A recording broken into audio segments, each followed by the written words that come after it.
হানাফি পরিবারের মহিলা বলে পচা হানাফি ওর আম্মা মারা গেছে তো ওর ভাইয়েরা ওই মিলাদ করেছে, বেটা আমাকে বলছি মিলাদ করে দিতে হবে।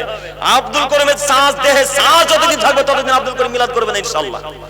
হ্যাঁ, আব্দুল করিমকে দাওয়াত দিয়ে বলছে ভাই না আসতে হবে মামা, যেই দিনে দাওয়াতি পথকে বন্ধ করতে পারবেন মিলাদি পথকে সেদিন যাবো ইনশাআল্লাহ।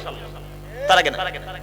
মা একবারে পচা হানাফি লোকের মা, আমার মা পচা হানাফি লোকের পরিবার থেকে আমার আব্বা বিবাহ করেছিলেন, হয়তো বুঝতেন না তখন, আল্লাহ আলাম। আমার আব্বাও মারা গেছেন, আল্লাহ আমার আব্বুকে জান্নাতুল ফেরদাউস দান করুন। তবে আমার আব্বু ছিলেন কঠোর আহলে হাদিস, কঠোর আহলে হাদিস। আমার আব্বু একটুকু সমর্থন করতেন না।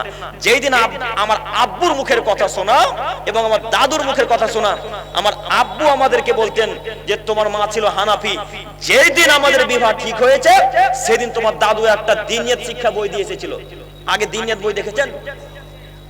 এখন আছে না ওই দ্বীনিয়াত বই, এই বইটা আমার আম্মু দেখিয়ে দিলেন যে এই বইটা তোমার আব্বা তোমার দাদু আমাকে দিয়েছিল গিফট হিসাবে, যে বৌমা হানাফিদের নীতিতে যেইভাবে তাসবিহ তাহলিল করতে, যেভাবে নিয়াত বানতে 9 13 রাকাতাইনে ক্বাবলাল ফাজরে, রাকাতাইনে ক্বাবলা